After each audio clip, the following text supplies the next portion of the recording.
పవన్ కళ్యాణ్ గారు చాలా అత్యద్భుతంగా ప్రజల్ని ఆలోచింపజేసే విధంగా చాలా అద్భుతంగా మాట్లాడారు. అప్పుడే అయిపోయిందా అని ఫీల్ అయ్యేలాగా చేశారు. ధన్యవాదాలు. ఇప్పుడు గౌరవ ముఖ్యమంత్రి వర్యులు నారా చంద్రబాబు నాయుడు గారు మాట్లాడారు.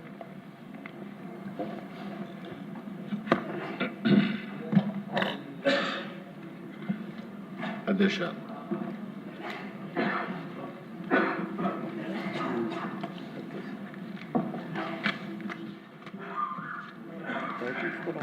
ఇప్పుడే ఉప ముఖ్యమంత్రి పవన్ కళ్యాణ్ గారు మాట్లాడారు. వారి మనోభావాల్ని, వారి ఆవేదన కూడా వారు తెలియజేశారు. ఇక్కడ ఉండే వాళ్ళే కాకుండా ఈ రాష్ట్రంలో మనం అందరం కూడా రిపీటెడ్గా వెంకటేశ్వర స్వామి దగ్గరికి వెళ్ళి ఆయన మొక్కుకుని, తద్వారా మనం ఏ బాధ ఉన్నా ఏ ఇబ్బంది ఉన్నా ఆయనకు అప్పచెప్పే పరిస్థితి. అయితే అధ్యక్ష, 1924 చాలాసార్లు ఆవేదన చెందాం, బాధపడ్డాం. బాధపడిన తర్వాత చాలా ప్రొటెస్ట్ కూడా చేశాం. రాష్ట్రంలో వెంకటేశ్వర స్వామికి అన్యాయం జరుగుతూ ఉంది, దేవాలయాలపైన దాడులు జరుగుతున్నాయి. ఎవరన్నా ఎదిరించి మాట్లాడితే వాళ్ళందరి మీద విపరీతమైనటువంటి కేసులు పెట్టి హెరాస్ చేసే పరిస్థితి వచ్చింది. నేను కూడా ఒక బాధితుడిని. రాముడి తల తీసేస్తే అక్కడికి పోయి అక్కడ ఏం జరిగిందో వాస్తవాన్ని ప్రజలకు తెలియజేయాలనుకుంటే తిరిగి నా మీదనే కేసులు పెట్టే పరిస్థితికి వచ్చారు. అలాంటి పరిస్థితులన్నీ చూసాం.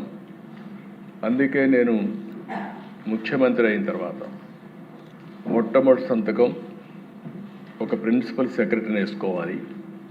అప్పుడే బిజినెస్ అంతా వాళ్ళు చేస్తారు.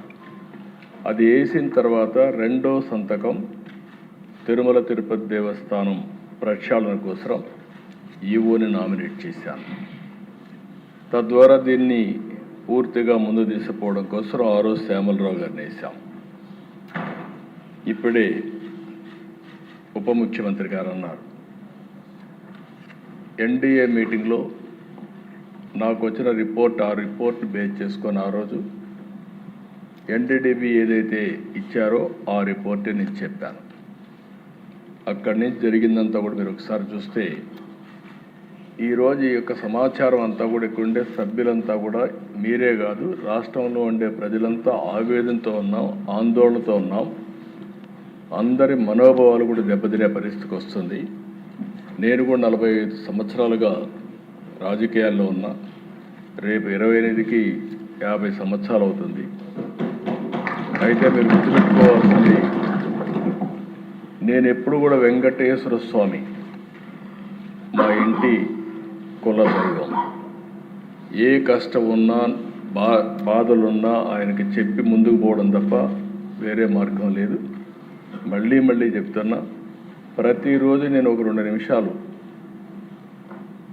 ఆయన ఫోటో పెట్టుకొని ప్రార్థన చేసి మంచి మనసునివ్వండి, మంచి పని చేయడానికి ఆశీర్వదించమని కోరుకొని అక్కడి నుంచి భారం అంతా దేవుడి పైన వేసి ఇంతవరకు పనిచేస్తూ వచ్చాను. అదే నా శక్తి. దానివల్ల నేను ముందుకు పోతున్నానని చెప్పి కూడా మరొక్కసారి మీ ద్వారా తెలియజేస్తున్నాను. అందుకే అనేక సార్లు చెప్పాను, సాక్షాత్ వెంకటేశ్వర స్వామి నా మీద 23 క్లేమోర్ మైన్స్ బ్లాస్ట్ చేస్తే నన్ను కాపాడింది ఆ దేవుడు తప్ప, ఇది నాకు పునర్జన్మ తప్ప ఇంకోటి కాదు. అలాంటి నా జీవితంలో మీరు చూస్తే ఎప్పుడు కూడా వెంకటేశ్వర స్వామికి దగ్గరలో నేనున్నా. ఎంతో మా దగ్గరికి వచ్చి ఉద్యోగాలు కానీ, షాపులు కానీ, అక్కడ ఇంకోటి చేయాలంటే ఎప్పుడు నేను ఇల్లు కాలేదు. నేను ఇప్పటికి కూడా ముఖ్యమంత్రిగా ఉన్నా, ప్రతిపక్షంలో ఉన్నా, నేరుగా క్యూలో వెళ్ళి దర్శనం చేసుకొని వచ్చాను తప్ప ఇంకోటి కాదు. ఎందుకంటే మనం చేసేదానికి సేవ చేయాలి. ఆ సేవలో మనం ఉంటే రాష్ట్రానికి మంచి జరుగుతుంది, అందరికీ మంచి జరుగుతుంది. మనం ముందుకు పోతున్నాం అధ్యక్ష.